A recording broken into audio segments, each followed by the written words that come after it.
Olti. Vamos a dar esta charla que tiene un doble objetivo. Por un lado, es la primer charla del módulo de terapias metabólicas para la carrera de especialistas en medicina nuclear.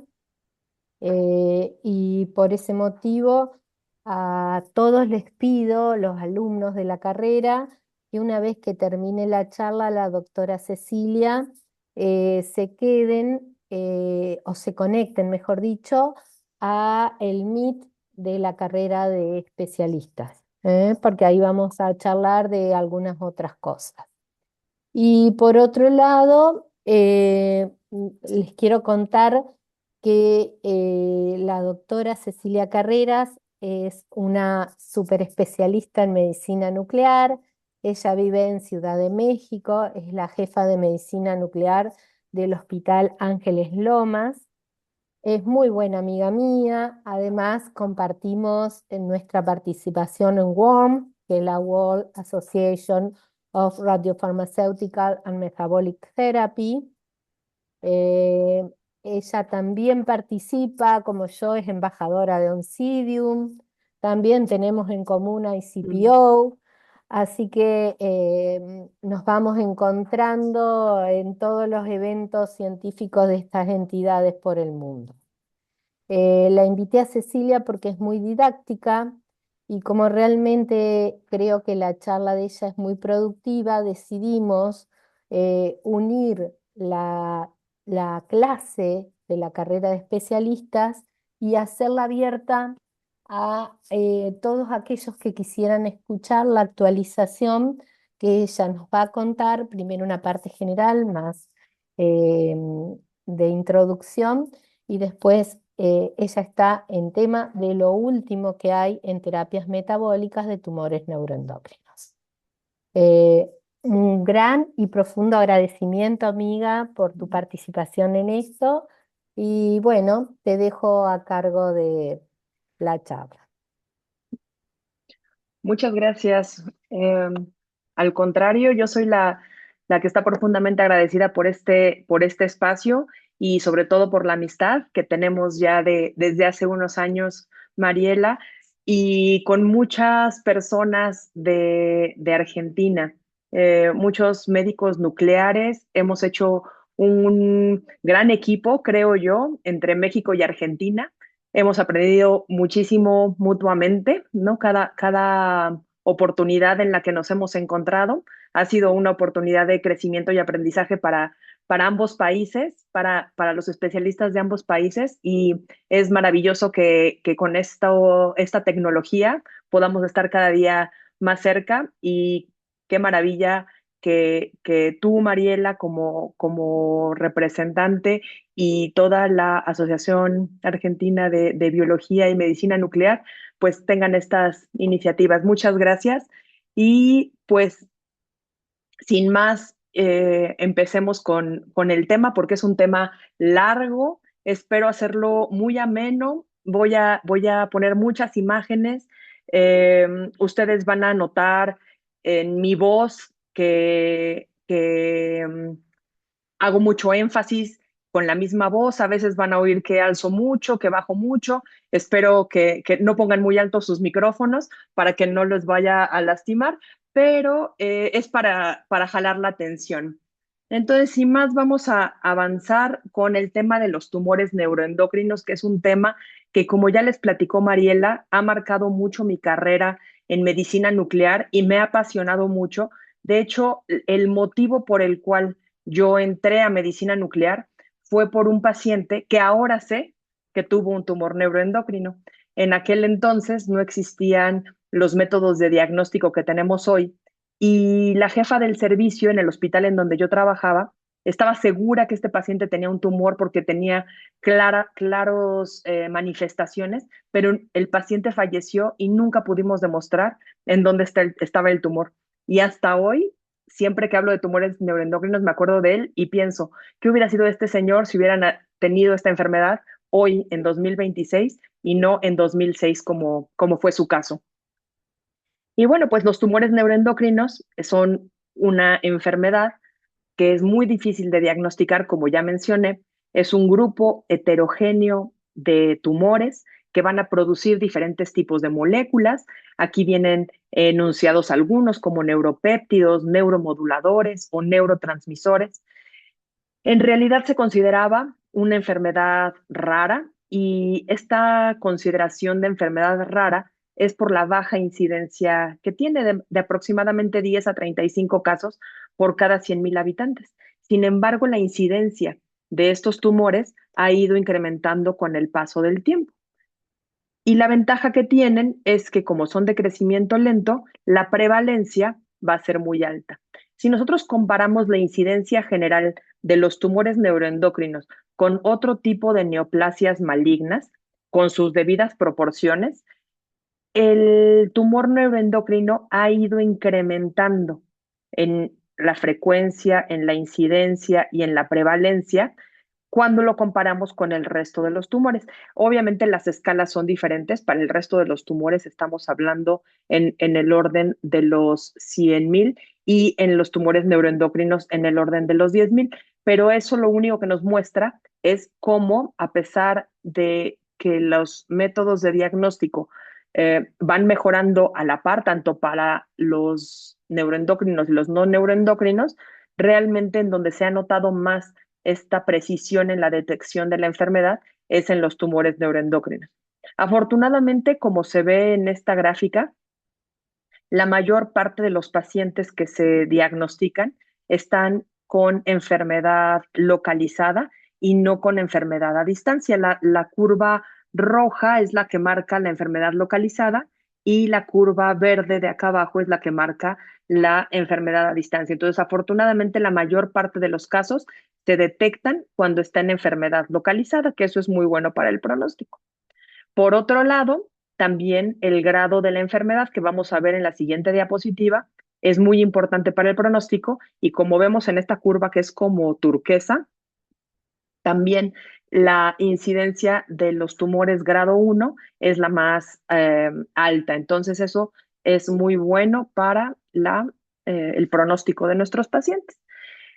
En esta otra gráfica que está a lo mejor un poquito cargada de información, lo único que quiero demostrar es que la sobrevida va a estar relacionada con el tipo de enfermedad. Si es enfermedad local o regional, es mucho más probable que al paciente le vaya bien y si es una enfermedad que ya es metastásica, la probabilidad o la sobrevida disminuye de forma drástica. El grado histológico que vemos aquí dividido en grado 1, grado 2, grado 3, también es una cosa muy importante para que nosotros podamos determinar si a nuestro paciente tiene altas probabilidades de una larga vida o si la probabilidad de fallecer o de tener complicaciones secundarias a la enfermedad es mayor. Aquí la puse un poquito más grande porque en la otra se veía más chica, pero independientemente de la localización de estos tumores, lo más importante es el grado, tanto para la localización como para el grado histológico.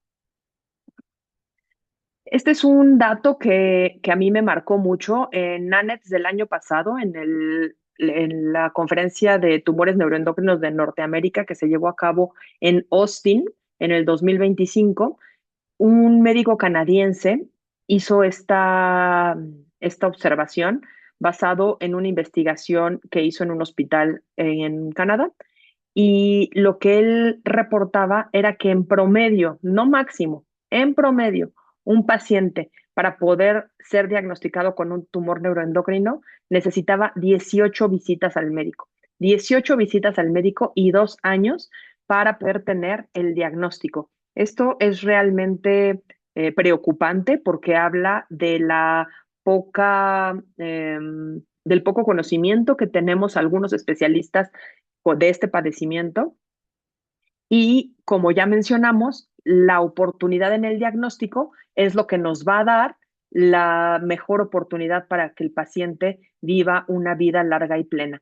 Entonces, perder 2 años o 18 visitas al médico con todos los costos económicos, de tiempo, evidentemente, y anímicos, pues es demasiado alto. Y algo muy importante en los tumores neuroendocrinos y por el cual la cebra es su insignia, es que uno no puede sospechar lo que no está pensando.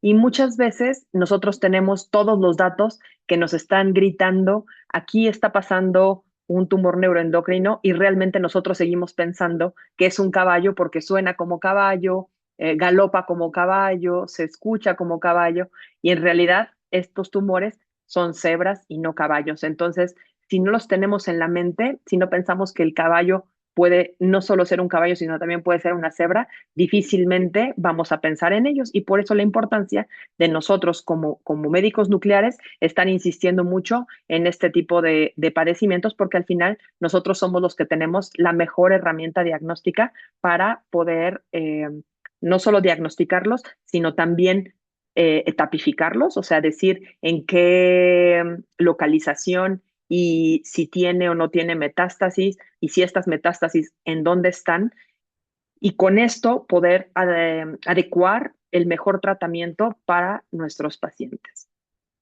Entonces nosotros como médicos nucleares tenemos toda esta información y esta información la vamos a obtener del estudio PET-CT, pero no un PET-CT normal, sino un PET-CT que está diseñado para detectar receptores de somatostatina. Normalmente se abrevia así como SSTR, pero se puede encontrar de muchas maneras. Se puede encontrar como análogos de somatostatina o PET con galio-dotaTOC o PET con cobre 64 dotatate. Entonces, dependiendo del radiofármaco que utilicemos, lo podemos encontrar de diferente manera, pero esta es la forma, digamos, genérica de llamarlo. Y este estudio lo que nos va a permitir va a ser un manejo personalizado de los pacientes que tengan tumores neuroendocrinos. ¿Por qué? Porque nos va a ayudar, número uno, a guiar la cirugía. Si tenemos un paciente que tiene un tumor que es resecable, su mejor oportunidad es poderlo eliminar por completo por medio de una cirugía. Si este paciente tiene un tumor que no es resecable, la siguiente mejor oportunidad que tiene es poder elegir un tratamiento sistémico apropiado para disminuir el tamaño del tumor y volverlo candidato para una cirugía.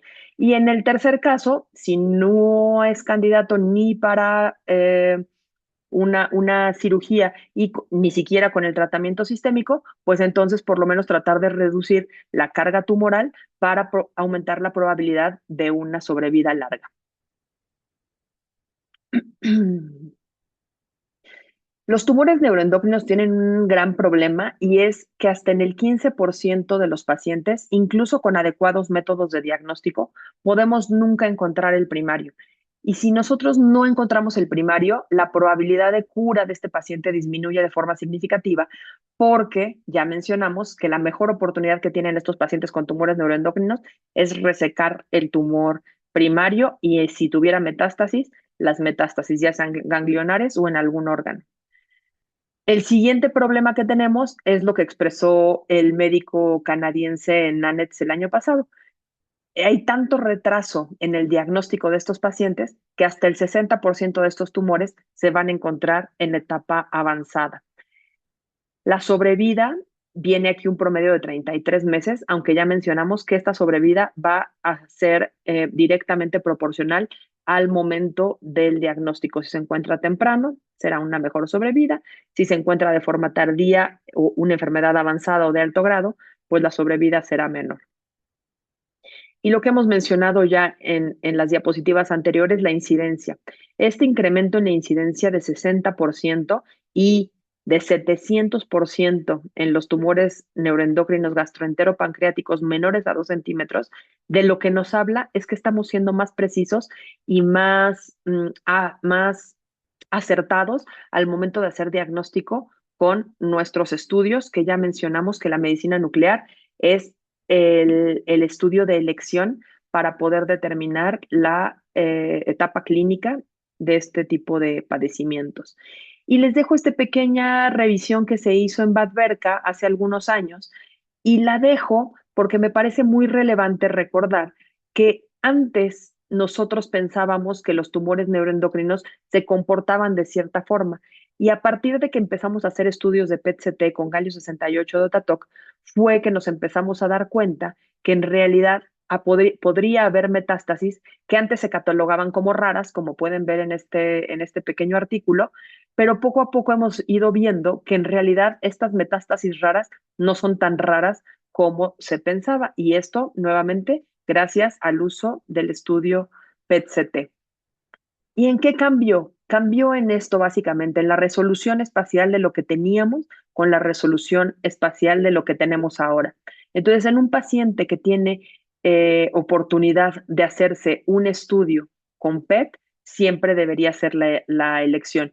En Latinoamérica, la realidad es muy diferente a lo que vemos muchas veces publicado en los artículos y en muchos lugares no tenemos oportunidad de hacer un PET-CT de primera intención a todos los pacientes y tenemos que hacer uso de algunas otras herramientas que son muy buenas y muy válidas como el DTPA octreotide, el famoso Octreoscan que tenemos disponibles en nuestros países, pero poco a poco tenemos que ir migrando hacia las mejores alternativas para los pacientes. Y aquí con esta imagen pues queda muy claro cómo conforme va avanzando la ciencia y la tecnología, pues va dando más oportunidad de encontrar cosas muy pequeñitas. Y para elegir nuestros mejores radiotrazadores para PET-CT, lo que tenemos que pensar es en la física. Y entonces estas características físicas que vemos aquí en esta tabla son las que nos van a dar la pauta para poder elegir lo que nosotros queremos hacer. Pero no solamente las características físicas, sino también la forma en la que se produce uno u otro radiofármaco nos va a dar oportunidad de utilizarlo. Por ejemplo, en algunos lugares en donde hay disponible ciclotrón para producir ya sea cobre 64 o flúor 18, pues bueno, se pueden utilizar este tipo de radiotrazadores. Pero en algunos lugares que están más lejanos o que no tienen dentro de su arsenal de diagnóstico productos de ciclotrón, siempre se puede utilizar un generador de germanio galio, que es la verdad bastante cómodo, práctico y que en la mayor parte de los centros de Europa, de Australia e incluso de Estados Unidos se utiliza. Recientemente en Estados Unidos, con una fábrica que se instaló en el norte del país, pueden dar servicio de un radiofármaco que se manda por avión y que se produce en ciclotrón, que es el cobre 64. Esto lo permite la normativa de ese país, a diferencia de la normativa de algunos otros países, que es volar el radiofármaco. Eh, y además de que lo permite la normativa, lo permite también la vida media, que es una vida media larga de 12 horas. Si yo intento volar galio 68 con 1.1 horas de vida media, probablemente no va a ser lo más apropiado y no va a llegar. Pero si no tuviéramos todas estas complicaciones de logísticas y de países tan extensos con complicaciones de distribución tan importantes y nada más nos tuviéramos que fijar en las características físicas de los radiofármacos o de los radiotrazadores, pues nosotros lo que tendríamos que buscar sería un emisor de positrones que su rango de positrón sea lo más corto posible para que la resolución espacial sea muy alta. Y nosotros podemos ver aquí, por ejemplo, un paciente comparando galio con cobre, pues como la resolución espacial del cobre y la detectabilidad de este tipo de tumores es mayor. Sin embargo, hay que también considerar que no tenemos que detectar cada una de las lesiones, tenemos que detectar cierto número de lesiones que normalmente son las más intensas y las más importantes. Y regresando al tema de las características físicas y lo que mencionábamos, que mientras más corto sea el rango del positrón, mejor calidad de imagen nos va a dar, pues aquí podemos ver claramente en el ejemplo que el flúor 18 y el cobre 64 son superiores en cuanto a la resolución espacial. Sin embargo, insisto, cuando hablamos de temas de logística, pues ahí nos tenemos que empezar a preocupar por diferentes cosas. Y aquí yo les quise traer un par de ejemplos de dos pacientes que se hicieron en México a finales del año pasado con cobre 64 dotatate. Este es un paciente de 55 años que tiene un tumor pancreático neuroendocrino mixto, neuroendocrino y acinar, que son los famosos MANEC. Y estos MANEC son de difícil control, de difícil manejo, son complicados. Pero este paciente recibió diferentes tratamientos, tuvo tratamiento quirúrgico, recibió quimioterapia y múltiples ciclos de lutecio 177 dotatate. Nosotros hicimos este PET, el segundo PET, el de seguimiento, con cobre. El original o el basal fue realizado con flúor 18. Entonces, si se fijan, realmente no hay mucha diferencia en la calidad de imagen y en la resolución. Lo que sí nos hizo la diferencia es que por la vida media tan larga que tiene el cobre 64, pudimos hacer imágenes tardías, que eso nos dio información adicional.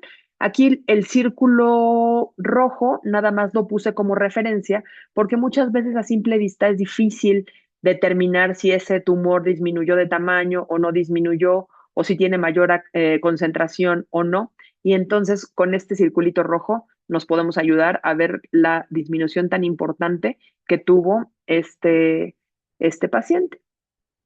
Entonces, este fue el estudio que hicimos con cobre 64 dotatate. Si se fijan, pues la resolución espacial es muy buena, la calidad de la imagen nos deja definir perfectamente bien todas las estructuras y sobre todo en la fusión de la imagen nos permite ver cómo toda esta gran masa retroperitoneal que tiene el paciente, pues lo convierte en un tumor irresecable por su proximidad con vasos eh, y arterias que podrían poner en peligro la vida si se dañaran. A este mismo paciente más tarde se le hizo una imagen de PET-MR. Entonces, lo que les comentaba, casi 2 horas después de la administración del radiofármaco, todavía teníamos una muy buena calidad de imagen y podíamos definir las estructuras de una forma muy sencilla. Algo muy importante es que la resonancia magnética nos va a dar información adicional a la que tenemos normalmente con la tomografía. No es necesario, ni yo estoy sugiriendo, ni por presentar este caso creo que sea lo que se deba hacer, nada más lo pongo como un ejemplo de algo que se hizo en un momento y en algunos casos selectos podemos hacer algunas camas adicionales con PET resonancia cuando así lo amerite el paciente o el caso que estamos estudiando. Y este es otro ejemplo muy similar de un paciente de 59 años, también con un tumor neuroendocrino grado 1, metástasis hepáticas. Este paciente fue sometido a un tratamiento quirúrgico que fue muy exitoso porque pudieron resecar más del 50% del volumen tumoral y utilizamos el cobre 64, cobre 64 dotatate para valorar la respuesta al tratamiento y para definir cuáles iban a ser los siguientes pasos con este paciente. Y nuevamente aquí vemos una imagen de PET-CT en donde sí vemos la gran lesión metastásica, ya conocida, de eso no hay duda, pero vemos algunos otros zonas focales de captación muy cercanas al hígado que no logramos definir en este momento a qué correspondían. Sin embargo, al realizar el estudio de PTMR más tarde, 200 minutos después, vimos que todas esas zonitas focales que veíamos cercanas o en el hígado desaparecieron, con lo cual nos quedamos muy tranquilos de que realmente la lesión que tiene el paciente en el ámpula de Vater y la gran metástasis hepática, pues eran las únicas lesiones y este paciente va a tener oportunidad de un tratamiento quirúrgico. Aquí lo tienen en secuencial o digamos simultáneo para poder ver cómo algunas lesiones que se veían en las imágenes iniciales, en las imágenes tardías, dejaron de observarse y esto nos da mucha facilidad para poder definir qué es lo que vamos a hacer con el paciente posteriormente. A lo mejor si tuviera más lesiones de las que si nosotros estuviéramos viendo más lesiones de las que realmente tiene, a lo mejor podríamos dejar fuera de tratamiento a algún paciente y de ahí la importancia de que los estudios de diagnóstico siempre estén evaluados y visualizados por gente experta y cuando tengamos alguna duda, siempre asesorarnos con alguien, eh, con un colega o con algún médico radiólogo que a lo mejor tenga experiencia en tumores neuroendocrinos en la parte anatómica y con pues colegas de medicina nuclear, aunque sean de otros países, para una segunda lectura de estos pacientes que les podemos cambiar la vida con un buen diagnóstico o con un mal diagnóstico. Este es otro paciente que les quiero mostrar y quiero, lo traigo porque quiero con él ejemplificar todas las bondades y todas las ventajas y todas las maravillas que nos ofrece la medicina nuclear para tratar a nuestros pacientes con tumores neuroendocrinos. Este es un paciente de 70 años que tenía un tumor en el páncreas, un tumor neuroendocrino resecable del páncreas. Sin embargo, en el retroperitoneo tenía un conglomerado ganglionar que era irresecable. Entonces, este paciente se operó, se realizó una cirugía del tumor primario y para el tema de las metástasis retroperitoneales, estas se trataron con terapia con radionúclidos, es decir, le administramos 4 ciclos de lutecio 177. Este paciente, después de haber recibido el tratamiento con lutecio 177, tuvo una reducción muy significativa de la masa retroperitoneal, con lo cual se pudo acceder a un tratamiento quirúrgico y entonces en un segundo momento quirúrgico se hizo la resección de estas adenopatías retroperitoneales, se hizo la inmunohistoquímica en donde se demostraba que era parte de la misma enfermedad que originalmente se había diagnosticado y al momento de hacer el estudio de PET-CT de vigilancia, esperando que ya no tuviera más enfermedad, detectamos que todavía había un poco de tejido residual retroperitoneal, a pesar de que habían entrado de forma abierta y lo habían tratado de localizar. Esto en muchos pacientes, más bien, en muchos médicos podrían decir, es un pequeñito ganglio retroperitoneal, ahí lo dejamos, es neuroendocrino, es bajo grado, no va a pasar nada. Pero para los pacientes, tener cualquier tipo de tumor residual, pues es para ellos como una bomba de tiempo y realmente todos los pacientes que yo he tratado siempre quieren hacer todo lo que sea necesario para quedar libres de enfermedad o con respuesta completa. Entonces, en este caso, eso fue lo que sucedió. Le ofrecimos al paciente realizar una cirugía radioguiada por medio de una gamasonda. Entonces, tal cual como hacemos con el ganglio centinela, se inyectó una pequeña cantidad de material radioactivo al paciente. En este caso fue flúor octreotide. Nuestra gamasonda tiene capacidad para medir flúor 18, entonces no hay ningún problema. Eso siempre hay que checar, que la gama sonda, que diferentes gamasondas tienen diferentes ventanas, entonces es importantísimo antes de inyectar el radiofármaco, pues saber con qué podemos contar y con qué no. Entonces se administró, por las cirujanas entraron al abdomen y una vez que estaban ya ahí con la gamasonda, hicieron la búsqueda del ganglio y más o menos como unos 15 minutos después de estar buscando, escucharon esto. Ujú. Encontraron el pequeñito ganglio que estaba muy alto y entonces lo pudieron eh, sacar. Si se fijan, es un ganglio muy chiquitito, prácticamente 1 centímetro, dice ahí la reglita, y aquí podemos ver la evolución. Después de que el paciente había recibido una cirugía y una terapia con radionúclidos, se pudo resecar esa masa retroperitoneal. Sin embargo, había un poco de tejido residual que después de la tercera cirugía ya radioguiada, pues realmente tenemos un PET sin actividad demostrable. Y hace más o menos 15 días vino el paciente, un año después de la cirugía, y no tiene nada de actividad, está todavía en remisión y pues eso para cualquier paciente con cáncer es una maravilla.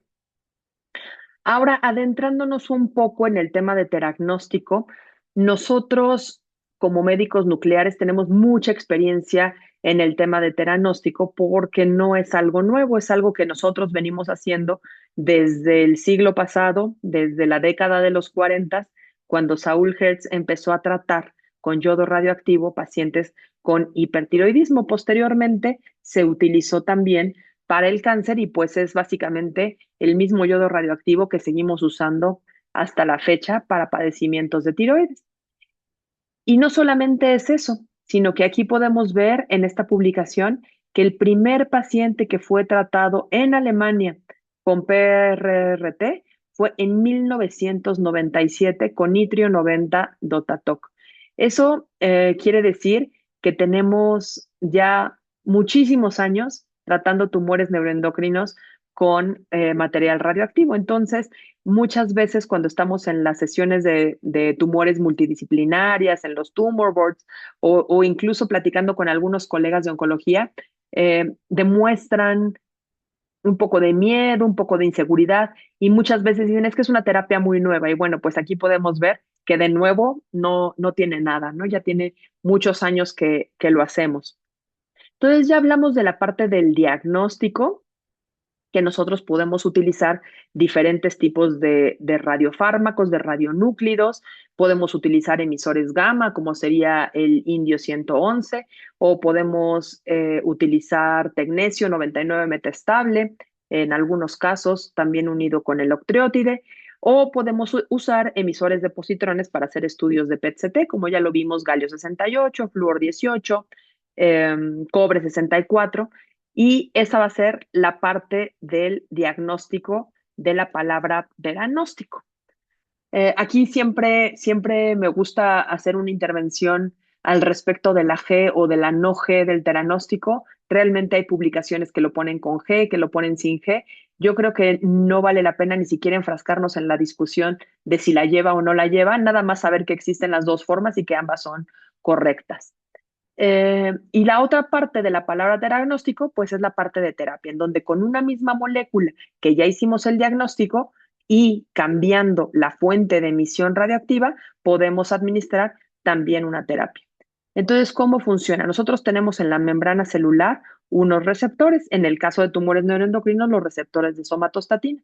Y con una molécula específica que se va a unir a ese receptor de forma única, nosotros lo que hacemos es a esa molécula unir un radioisótopo que nos va a dar luz para hacer una imagen, ya sea por medio de rayos gamma o beta positivos, emisor de positrones, o bien nos va a ayudar a atacar a la célula por medio de una emisión beta negativa, como sería el lutecio 177, por ejemplo, o por medio de partículas alfa, como por ejemplo el actinio 225. Y este tipo de terapias con radionúclidos, con emisores alfa o beta positivo o beta negativos, lo que nos va a producir es un efecto radiobiológico que va a llevar a la muerte de ese tumor. Ahora, algo muy importante es qué podemos unir con qué. Y realmente podríamos utilizar cualquiera de estos elementos de la tabla periódica que vemos marcados con diferentes colores para utilizarlos para diferentes finalidades. Por ejemplo, si utilizamos carbono, nitrógeno, oxígeno o flúor, podríamos hacer estudios de PET-CT. Por ejemplo, si nosotros queremos hacer un tratamiento con terapia con emisores beta negativos, pues entonces echaremos mano de lo que esté marcado en azul, como puede ser el lutecio o el yodo, que con eso nosotros podemos causar la letalidad de diferentes células. Otro tipo de tratamientos, ya lo mencionamos también, la emisión de partículas alfa que están marcados aquí en amarillo. Entonces, por ejemplo, tenemos al radio, tenemos al plomo, tenemos al astato, al radón y hay diferentes tipos de emisores alfa que más adelante también vamos a ver. Y hay un caso muy particular que es el terbio, que si se fijan aquí, el terbio, hay una doctora que se llama Cristina Müller que bautizó al terbio como las hermanas terbio o la navaja suiza. ¿Y al qué se refiere con esto? A que puede, dependiendo del tipo de molécula que utilicemos, de radiotrazador que utilicemos, puede darnos todos estos beneficios. Puede servirnos para PET, para gammagrafía, para dar terapia con partículas alfa, para dar terapia con partículas beta o incluso como un emisor de electrones Auger. Y aquí vienen algunos ejemplos, ya no en la tabla periódica, sino en forma de lista de qué tipo de decaimiento va a tener cada uno de los radionúclidos más utilizados en la medicina nuclear y su comportamiento en el aire y los blindajes que se requieren para detener a cada uno. Entonces, se fijan, los rayos gamma, que son los que nos van a dar la imagen, pues son los más difíciles de detener porque no tienen peso, y las partículas alfa y las beta, que al final de cuentas sí tienen algo de más, aunque sea prácticamente despreciable, pues es mucho más fácil detenerlos. En el caso de las alfa, incluso con una hoja de papel o la piel o un vaso sanguíneo o la misma jeringa. Entonces, para cuestiones de seguridad radiológica, siempre es muy importante saber con qué tipo de radionúclido estamos tratando para poder ser muy precisos en las medidas de seguridad y protección radiológica que vamos a emplear. Y también muy relevante y muy de moda, los desechos. ¿Qué vamos a hacer con los desechos de partículas alfa, por ejemplo, o qué vamos a hacer con los desechos de partículas beta como lutecio? ¿Y de dónde viene todo esto? Bueno, para poder nosotros utilizar estos radiofármacos en pacientes se tienen que hacer estudios de investigación. Y el estudio de investigación que nos permite utilizar lutecio 177 dotatate en pacientes con tumores neuroendocrinos gastroenteropancreáticos es el NETTER-1 fase 3, en donde se demostró que la sobrevida de los pacientes que utilizaron tratamiento contra el control era de mucho más larga, y no solamente la sobrevida, sino la sobrevida libre de enfermedad, que muchas veces esto es lo que más les importa a los pacientes, mucho más que vivir 10 años, lo que quieren es vivir los que tengan que vivir, pero vivir esos muy buenos años y con las menores complicaciones posibles. En el Netter 2, se ampliaron las aplicaciones, pero prácticamente se replicó el resultado, la sobrevida y la sobrevida libre de enfermedad en los pacientes que usaban tratamiento con radionúclidos contra el control, pues era superior. Y esto, a partir de estos estudios Netter 1 y Netter 2, fue que empezaron todas las autoridades regulatorias a incluir dentro de las guías de práctica clínica el uso de este tipo de radiofármacos para el tratamiento de los pacientes. Entonces, se fijan, todo empezó con Lisa Bodey en el 2013, cuando por primera vez quedó una guía de práctica clínica para terapia con radionúclidos en pacientes con tumores neuroendocrinos, y esto se registró en el Journal Europeo de Medicina Nuclear. Y a partir de ahí, si se fijan, ha habido varios intentos de incluir este tipo de manejo en diferentes guías, muchas guías muy locales de medicina nuclear, y poco a poco nos hemos ido ampliando a guías de NANETS, por ejemplo, en el 2021, de la Sociedad Norteamericana de Tumores Neuroendocrinos, o en algunos temas de journals oncológicos o de guías de oncología como tal, como serían las guías de la NCCN.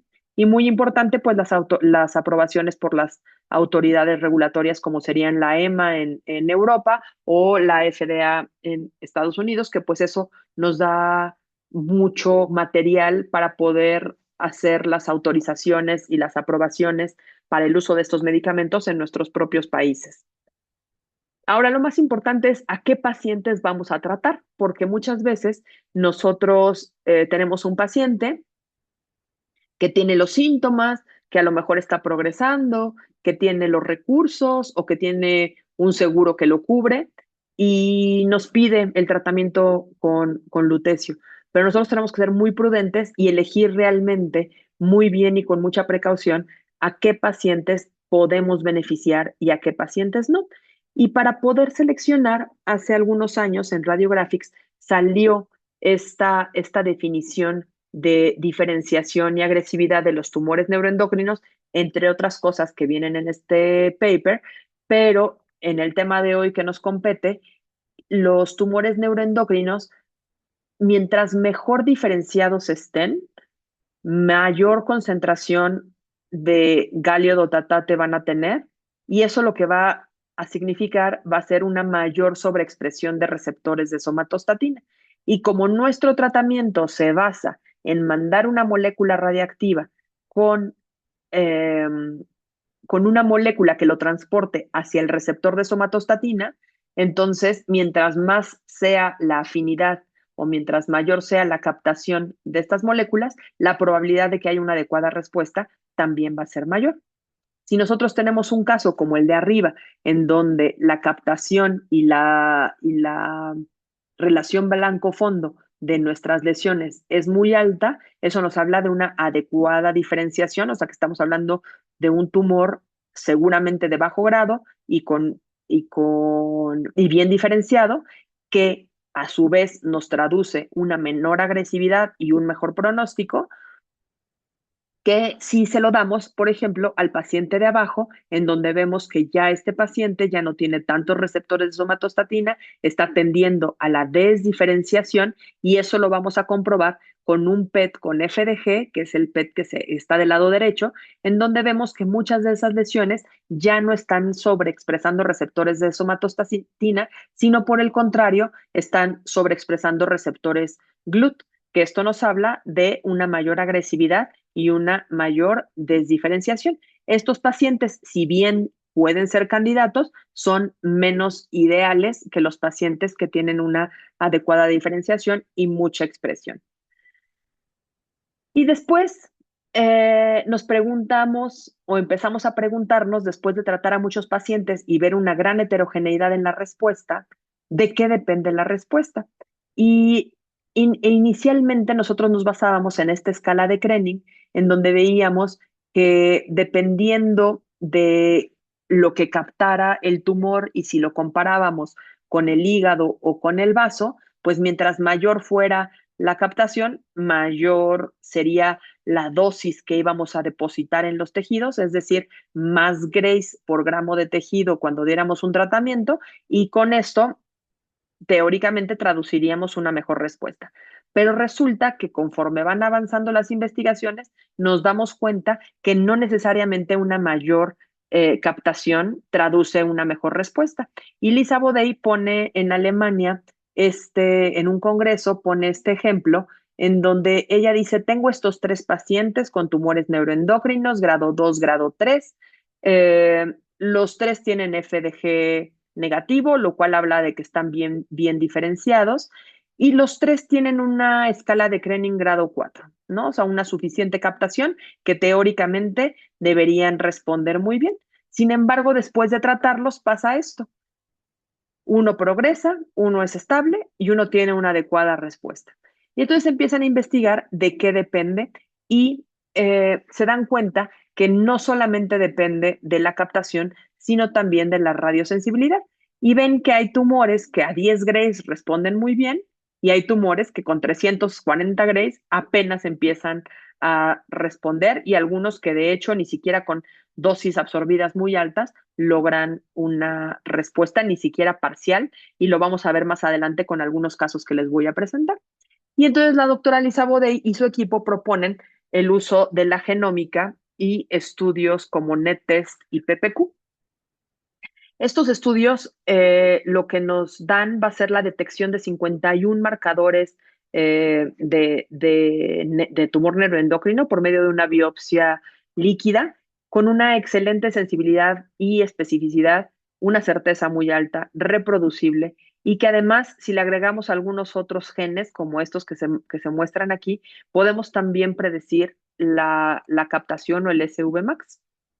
Pero lo muy interesante es que con este net test, que si bien el net test como tal no es predictivo, sino nos sirve como un biomarcador de respuesta o de monitoreo, si nosotros tenemos un paciente que tiene un net test positivo y después de 3 ciclos de tratamiento con lutecio ese net test se mantiene o sube, quiere decir que este paciente no se va a beneficiar más con este tratamiento y hay que cambiar. Por el contrario, si vemos que conforme vamos administrando los tratamientos con radionúclidos, después de la tercera dosis administrada, vemos que hay una disminución significativa, la probabilidad de respuesta es mucho mayor. Y hasta aquí vamos muy bien, pero ya desperdiciamos 3 ciclos, ¿no? En los pacientes que no iban a responder, cómo hacer para saber desde el principio, desde antes de invertir tiempo, dinero, esfuerzo y energía de nuestro paciente en un tratamiento, saber si va a funcionar o no. Y para esto la respuesta viene en el PPQ. El PPQ son 8 genes adicionales que se toman al NET test y junto con el valor de Ki-67 de proliferación celular, se obtiene un valor binario de el paciente va a responder o no va a responder, y este se conoce como biomarcador de radiosensibilidad, y este sí es un valor predictivo. Y esta gráfica es una de las que a mí más me impresiona porque nosotros vemos en la línea de arriba son los pacientes que sí recibieron tratamiento con radionúclidos PRRT. Y en la línea de abajo vemos los pacientes que no recibieron tratamiento.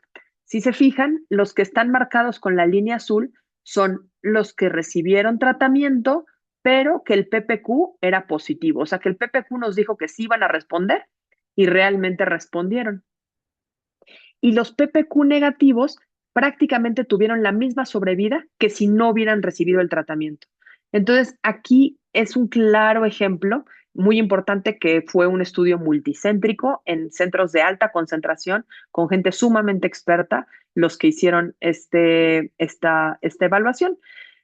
Y es muy relevante porque cuántas veces no nos quejamos nosotros como médicos nucleares de que estuvieron los pacientes en cierto tratamiento, quimioterapia, radioterapia, por meses o por años, retrasando el uso de tratamientos con radionúclidos como el lutecio, por ejemplo, y eso le llevó al paciente pues a un desenlace fatal.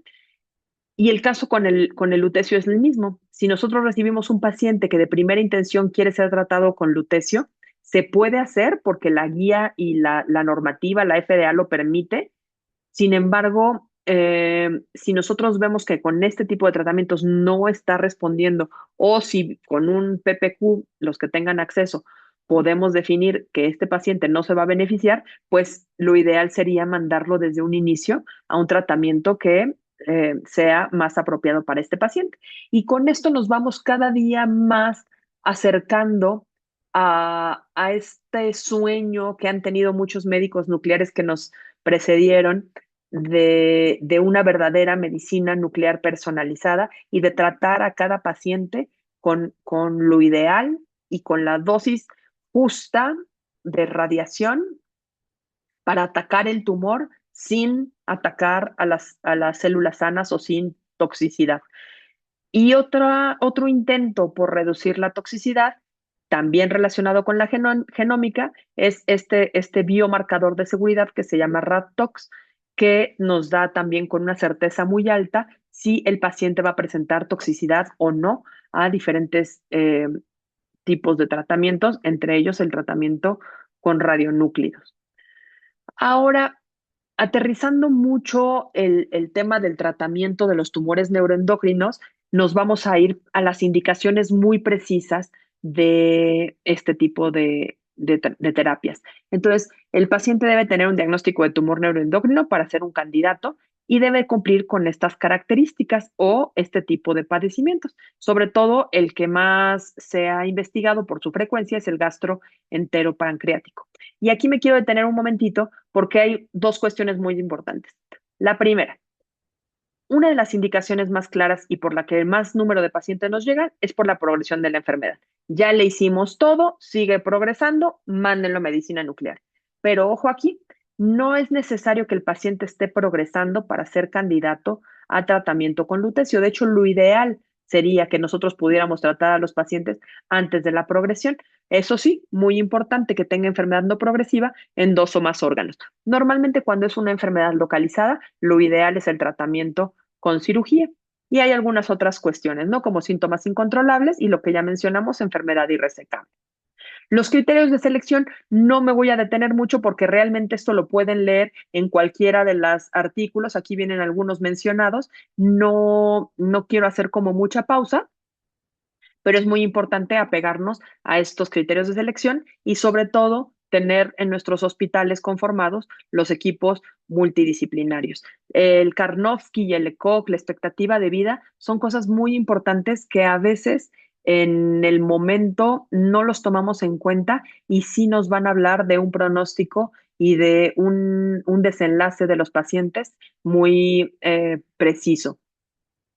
Los valores de laboratorio. Sabemos que este tipo de radiofármacos pueden causar insuficiencia renal, entonces es muy importante estarlos valorando. Y en la guía de Lutatera como tal, viene que además hay que combinarlo con el tratamiento con octreotide.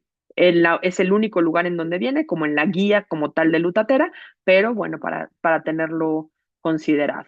Aquí no voy a hacer mucho más escala.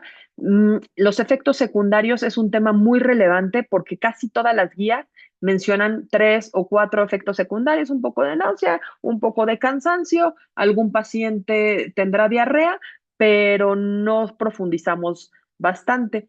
Con el paso del tiempo y de ir viendo diferentes pacientes y diferentes síntomas, me di a la tarea de buscar con más profundidad cuáles son los efectos secundarios de este tipo de tratamientos y me encontré con esta página de la Mayo Clinic en donde vienen muchísimos efectos adversos, algunos frecuentes, algunos menos frecuentes, pero aquí, nada más por poner un ejemplo, yo tuve un paciente que tuvo muchos síntomas que para mí eran atípicos, nunca los había visto antes, y todos estos que están marcados en amarillo son efectos secundarios que un solo paciente hizo después de la aplicación de lutecio. Y no solamente de esta página, sino que continuamos, ¿no? Realmente, pesadillas, por ejemplo, ¿no? Cosas muy extrañas, pesadez de las piernas, dificultad para moverse, incontinencia urinaria, pérdida de cabello, eh, cambios en el sabor de los alimentos, cansancio extremo. Y entonces es muy importante que se detengan un momento y vuelvan a repasar. Les dejé aquí la página de la Mayo Clinic. Ahí vienen todos los efectos secundarios. Vale la pena repasarlos lentamente, pero no me quiero detener porque les quiero explicar los casos clínicos y se nos está yendo el tiempo como agua. Entonces, este es un paciente que está publicado, que es muy parecido al que les mostré previamente de la gamasonda, que es una paciente que tenía enfermedad pancreática, un tumor neuroendocrino pancreático irresecable. Esta paciente era joven, pueden ver ahí, pero no quería ser tratada con quimioterapia. Hay diferentes motivos por los que algunos pacientes rechazan uno u otro tratamiento, pero al final siempre hay que tomar en cuenta esa opinión. A este paciente se le administró tratamiento con lutecio 177 Dotatoc y tuvo una reducción del volumen tumoral muy importante, lo que permitió una cirugía, se realizó un Whipple y como pueden ver aquí, 4 años después del tratamiento, la paciente seguía en remisión, lo cual, pues, en una paciente de 32 años que prácticamente estaba condenada a vivir con análogos de somatostatina o con cirugías muy complicadas, pues 4 años después seguir sin ningún medicamento, pues realmente es algo que vale la pena por lo menos intentar. Y hasta aquí todo va muy bien, pero con lo mismo que veíamos hace un momento de pacientes que no responden a la terapia como nosotros estamos esperando o como está publicado de pronto en los libros, empiezan a surgir nuevas ideas, nuevas combinaciones y nuevas estrategias terapéuticas dependiendo de lo que nos estemos enfrentando. Entonces, aquí vemos marcado en verde y en naranja los pacientes que están bien diferenciados, que tienen sobreexpresión de receptores de somatostatina con FDG negativo, y en el naranja vemos justo al revés, ¿no? Los pacientes que tienen más tendencia a la desdiferenciación con tumores mucho más agresivos y esos pacientes pues se verán beneficiados con otro tipo de tratamientos como quimioterapia, inhibidores de la tirosincinasa, inhibidores de la angiogénesis, etcétera, etcétera, etcétera. Pero hay un grupo que está justo en medio, que está en vías de diferenciación, que no es muy claro si tiene más más receptores de somatostatina o más receptores GLUT. Y entonces estos pacientes son los que tenemos que empezar a ver con qué vamos a combinar para no dejar fuera nada. Entonces, los pacientes que son claramente SSTR positivos, receptores de somatostatina positivos, les vamos a dar tratamiento con radionúclidos y dependiendo de la respuesta es que podemos irnos hacia uno u otro lado. Y de aquí les voy a ir explicando todas las opciones terapéuticas que nosotros tenemos y en el caso de que ya lo hayamos intentado nosotros en nuestro centro de teranóstico, les platicaré el caso en particular. Entonces, la primera es el rechallenge. El rechallenge ha sido como muy juzgado y criticado por las posibilidades de una segunda neoplasia en el futuro, pero pues en pacientes que es su única alternativa, vale la pena considerarla. ¿Y rechallenge qué es? Rechallenge es un paciente que ya recibió un tratamiento con radionúclidos, después de cierto tiempo que el paciente presente progresión o nuevas lesiones, entonces se podría reutilizar. Y en este artículo del equipo de la doctora Irene Virgolini, que está en Innsbruck, en el hospital de Innsbruck, ella publica este caso, ¿no? Un paciente que se trató de 1999 al año 2000 con 5 ciclos de itrio 90 Dotatoc. Luego en el 2005 tuvo una recaída, recibió 4 ciclos de lutecio Dotatoc. Estuvo estable del 2006 al 2011. En 2011 tuvo una recaída, nuevamente se trató. Y bueno, si se fijan aquí, en el seguimiento a muy largo plazo, ¿no? Más de 20 años de seguimiento, pues la paciente sigue en remisión. Entonces eso es muy, muy impresionante. Este es uno de los primeros casos que nosotros tuvimos en el grupo y lo que nosotros hicimos aquí fue justo eso, dimos tratamiento y vimos cómo hubo una disminución muy significativa, sin embargo, posteriormente hubo una recaída. Cuando hubo la recaída, buscamos con un PET con FDG si había desdiferenciación o no, se confirmó la desdiferenciación y se dio nuevamente tratamiento y tuvo este paciente una adecuada respuesta. Entonces, desde aquí, desde 2019, más o menos, fue que empezamos a hacer este tipo de estrategias con excelentes resultados. Una estrategia nueva, diferente y muy interesante es el uso de antagonistas. Estos antagonistas ya tiene algunos años que se empezó a usar, pero sobre todo para el diagnóstico, el famoso NODAGA que utilizaba el profesor Baum para el diagnóstico de tumores neuroendocrinos cuando las lesiones no se podían detectar con la molécula tradicional de galio 68 Dotatoc. Él utilizaba estos antagonistas y el argumento era esto, que los antagonistas podían tener un mayor tiempo de residencia y al tener mayor tiempo de residencia, mayor captación y mayor estabilidad, era más probable que aunque pasara el tiempo, los pudiéramos seguir detectando. Y ese mismo principio se extrapola a la parte terapéutica con el lutecio 177 y el ejemplo que yo más conozco es el LM3, que es un antagonista de receptores de somatostatina. Y aquí vienen los ejemplos. Entonces aquí tenemos un paciente que en un estudio con galio-dotatate era negativo y miren qué impresionante cómo cuando se cambió de agonista a antagonista, la detección fue completamente diferente, es prácticamente como si fuera otro paciente y obviamente se trató con la misma molécula, no se iba a tratar con lutecio dotatate porque iba a suceder lo mismo que pasó con el galio, que no iba a haber concentración.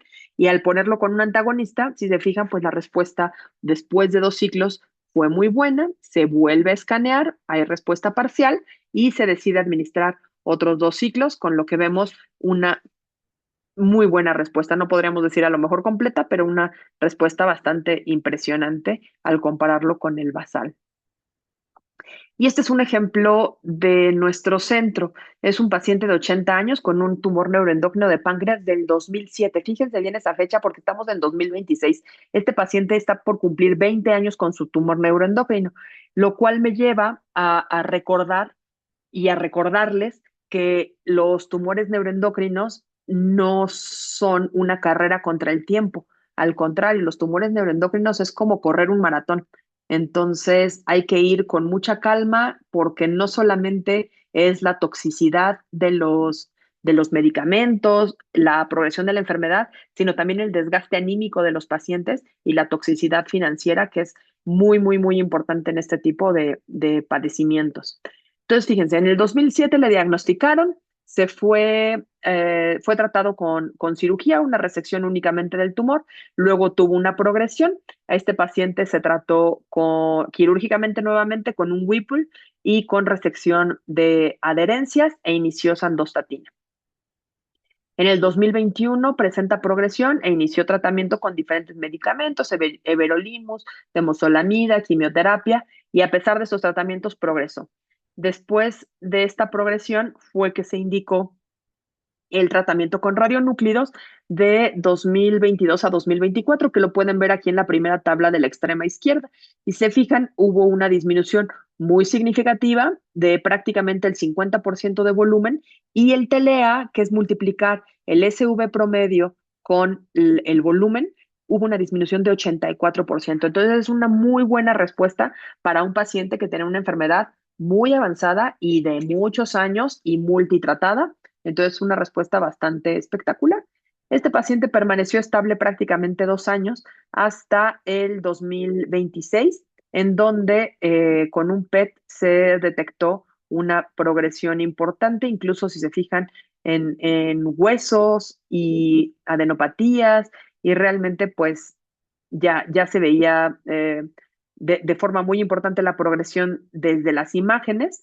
Sin embargo, pues al hacer el volumen tumoral con software, pues vimos que tenía un aumento del TLA de casi 400%. Entonces esto, pues no hay ninguna duda que era una progresión. Y al no tener nosotros más recursos ni más opciones terapéuticas que ofrecer en México, se le sugirió a este paciente que buscara una opinión o un tratamiento en Alemania con el profesor Richard Baum.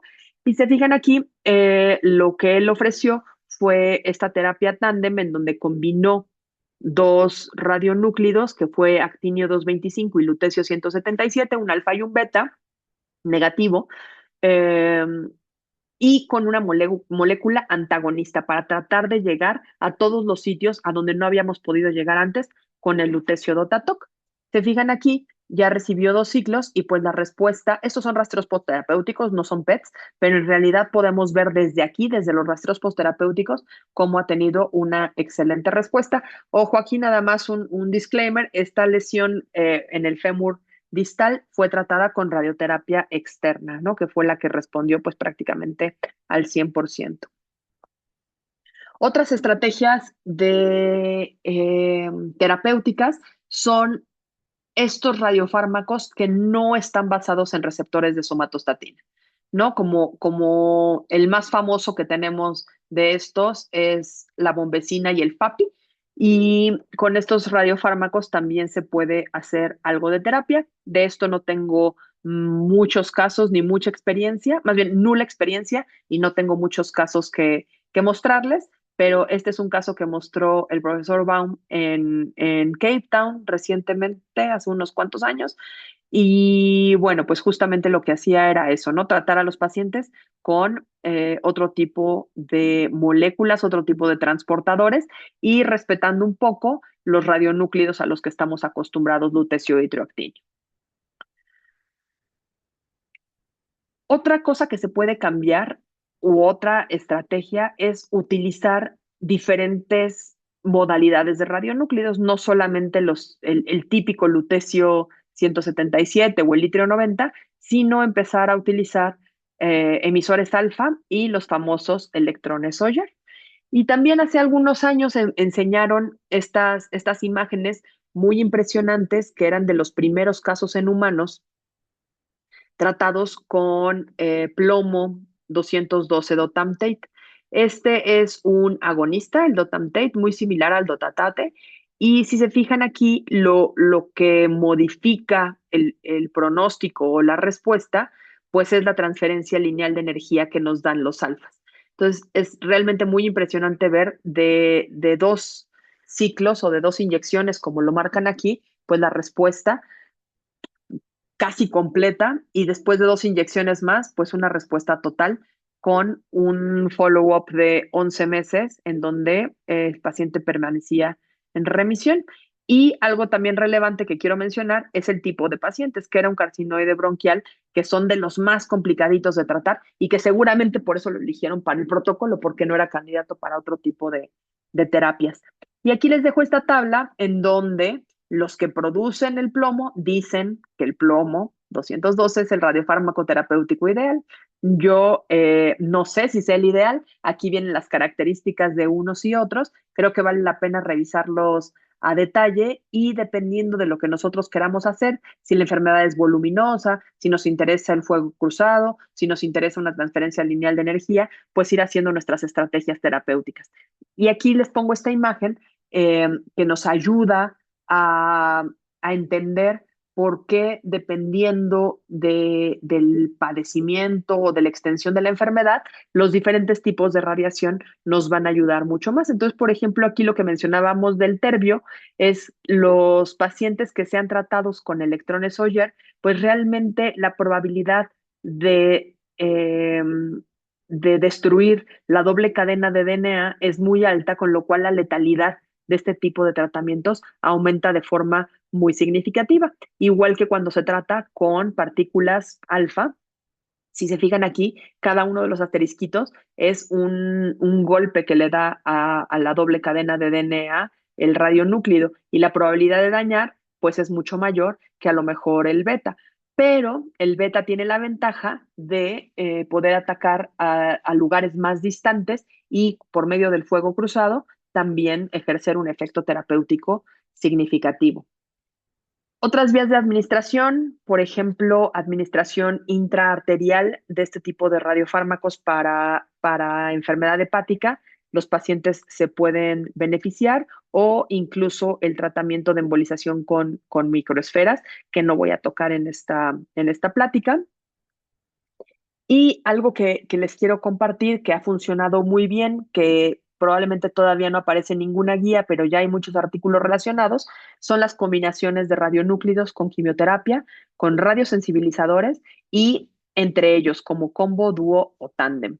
Entonces, este es un ejemplo también del equipo del profesor Baum, en donde vemos un paciente que tenía enfermedad metastásica de un tumor neuroendocrino bastante extensa, recibió tratamiento con lutecio dotatate y progresó de una forma eh, pavorosa. No hay prácticamente una parte del organismo que no haya sido afectada con esta progresión y únicamente se decidió cambiar el tipo de molécula análoga de somatostatina de un agonista a un antagonista, que es el LM3. Y con eso se obtuvo una respuesta parcial, sin embargo, insuficiente. Pero muy importante, se cambió ya no solamente de agonista a antagonista, sino que también se cambió de beta negativo a alfa y la respuesta pues realmente fue bastante espectacular. Otro ejemplo de la doctora Irene Virgolini, en donde ella combinó el tratamiento con radionúclidos con temozolomida como radiosensibilizador. Si se fijan, del lado izquierdo está el PET con galeodotate y abajo el PET con flúor 18 FDG. Y nosotros podemos ver aquí cómo tenía enfermedad metastásica en el hígado significativa y algunas de las lesiones con desdiferenciación, o sea, algunas ya estaban concentrando FDG.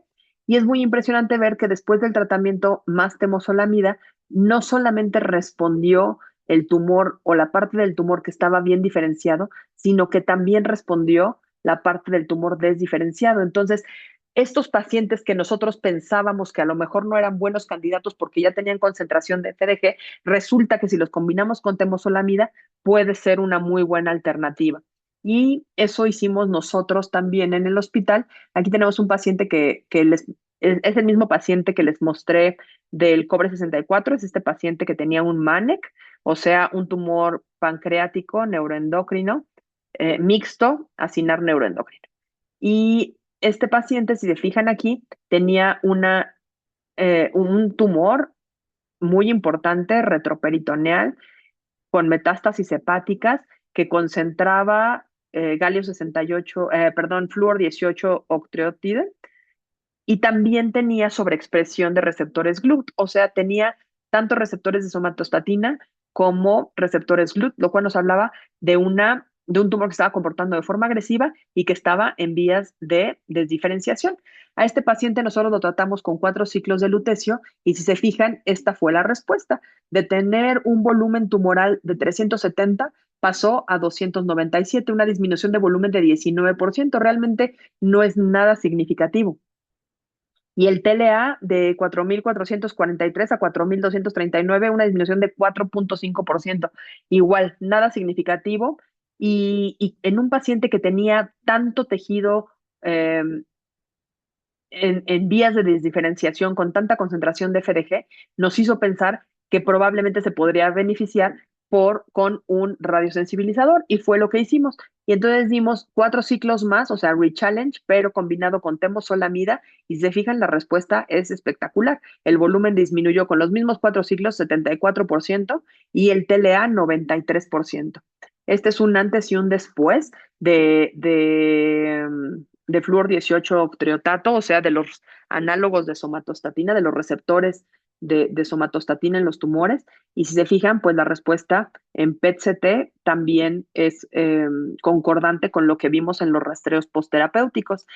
Y lo más impresionante, no solamente la respuesta de la parte bien diferenciada, sino sobre todo la respuesta de la parte desdiferenciada del tumor, que normalmente es la que se considera que es mucho más agresiva y que nos puede causar mayores complicaciones a largo plazo. Entonces, este es un ejemplo, eh, digamos, del mundo real.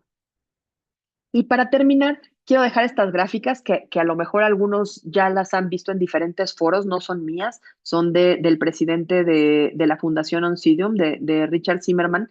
Y él hace ya 4 años nos presentó esta estadística muy relevante de todos los radiofármacos que hay en investigación, tanto para diagnóstico como para tratamiento. Entonces, si se fijan aquí, prácticamente más de 300 radiofármacos se están investigando para hacer diagnóstico. Y en la rama del tratamiento, en la rama terapéutica, más de 150 eh, radiofármacos se están investigando para ofrecer nuevas opciones a nuestros pacientes. Y esto es un poco de cómo se está comportando la industria farmacéutica y qué es lo que hay eh, actualmente registrado como estudios en diferentes fases clínicas. Los aprobados están en el centro, los azules son fase 3, fase 2, fase uno, que son todos estos para nivelar las actividades y la capa más externa que son preclínicos, ¿no? Que son en animalitos, antes de empezarlos a utilizar en humanos.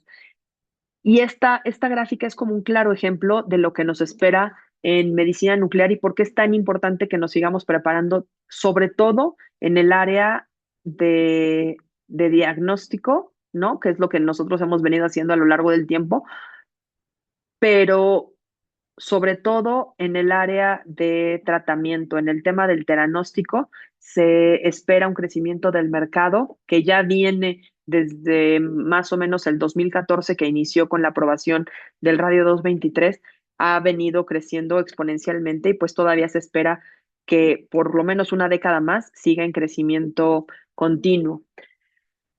Y hace casi 4 años, Jeremy Calais presentó estas tablas muy importantes desde mi punto de vista para marcar hacia dónde tenemos que ir como médicos nucleares y no solo como médicos nucleares, sino como proveedores de salud en general. porque Jeremy Calais decía en este artículo que con los pacientes que ya tenían por año para tratarse, tanto con lutecio dotatate como con lutecio PSMA, ellos estimaban que iban a dar por lo menos 150,000 ciclos de tratamiento por año. Y con esta cifra de 150,000 tratamientos por año en Estados Unidos, ellos decían que necesitarían por lo menos 70 centros que tuvieran una capacidad instalada para dar 8 ciclos al día. Y de aquí viene una pregunta muy importante para nosotros en México, para ustedes en Argentina, y es ¿cuántos de los centros que tenemos hoy en día de medicina nuclear podrían atender 8 pacientes al día? Si la respuesta es 70, pues a lo mejor estamos del otro lado. Pero si la respuesta es, como en México, 1 o 2 centros podrían atender 8 pacientes al día, entonces tendríamos que tener muchos más centros. En el caso de Estados Unidos, en centros que pueden atender 2 pacientes al día, necesitarían 280 centros. Obviamente Estados Unidos es un país muy, muy grande, con muchos recursos y con muchos pacientes, pero vayamos pensando en ampliar la capacidad instalada de nuestros centros para poder atender la demanda de lo que viene. Ojo aquí, solamente es lutecio dotatate para tumores neuroendocrinos y lutecio PSMA para próstata. Vienen muchos más tumores que vamos a poder tratar con radionúcleos. Y en cuanto a investigación, pues tenemos esto. La mayor parte de la investigación en la parte de diagnóstico, pues es con flúor 18, galio 68, pero pues si se fijan, hay algunos otros en la parte de tratamiento. El lutecio 177 es el número uno, pero viene también eh, pisando los talones el litrio 90, el actinio 225, y en próximos años yo creo que veremos mucho más de plomo y de astato, sobre todo. Y por tipo de cáncer, ojo aquí, los tumores prostáticos es el número uno, pero fíjense qué cerca están los tumores neuroendocrinos del cáncer de mama, que es uno de los cánceres más frecuentes. Entonces, esta historia de que los tumores neuroendocrinos son raros y que vamos a dedicarles poco tiempo de nuestro estudio a este tipo de tumores, pues ya deja de ser creíble, ¿no? Cada día hay más y más escrito y más disponible para tratar estos pacientes. Para concluir, hay que crear equipos multidisciplinarios, hay que trabajar en conjunto con oncólogos, con urólogos, con radiooncólogos, con radiólogos, para poder ofrecerle las mejores oportunidades a nuestros pacientes. Hay que conocer bien las diferencias entre las moléculas y las toxicidades para poder asesorar y cuidar a nuestros pacientes, sus riñones, sus glándulas salivales, etcétera. Es indispensable que empecemos a pensar en preparar a los servicios de medicina nuclear para esta nueva era de teranóstico. Hay que actualizar las licencias de operación para tener disponibles nuevos isótopos, hay que capacitar al personal, hay que tener softwares avanzados, exigirles a las marcas comerciales que los equipos sean instalados ya con softwares avanzados de procesamiento que nos den por lo menos carga tumoral e idealmente dosimetría también. Y bueno, el uso de biomarcadores de pronóstico y pruebas genéticas, que también probablemente encarecerá un poco el tratamiento, pero creo que el costo-beneficio es suficiente para considerarlo como una opción. Muchas gracias. Bueno, Cecilia, realmente espectacular tu clase. Gracias. Yo creo que lo importante de esto es que tenemos que tener en cuenta que los nucleares tenemos que salir de los huequitos nucleares, integrarnos con los oncólogos, aprender de la oncología, aprender de los test genéticos. Esto está pasando acá, pasa con la próstata, pasa con la tiroides. Hay que empezar a involucrarse más en todo esto. Y si bien en la Argentina todavía estamos un poquito lentos con las terapias, porque solo tenemos lutecio, creo que por ahí hay algún trabajito que se está gestando para Actinium. em, Creo que tenemos que estar preparados, tenemos que tener los conocimientos, tenemos que tener las herramientas para poder, cuando llegue el momento, entrar en este mundo. Yo te agradezco enormemente, estuvo buenísimo, Mm, incorporaste Yo les cuento que Cecilia estuvo trabajando con el profesor Baum, ella y su esposo, que es Jorge Schlach, actual presidente de la Sociedad Mexicana de Medicina Nuclear, que le dio varias diapositivas, digamos, ahí onda. Sí. Y les agradezco porque la verdad esto es realmente una entrada importante al primer mundo de la teragnosis. Por ahí si hay alguna pregunta, como es un poquito tarde, me la pasan y después yo se la acerco Ujú. a Cecilia. Y lo que quiero recalcar es que los alumnos de la carrera de especialistas tienen que conectarse, ahora cuando terminemos esto, al Meet para entrar a la videollamada. ¿Eh? Y bueno, mil gracias, amiga, como Al siempre, contrario. hermoso. Muchas gracias a Muchas todos gracias. ustedes y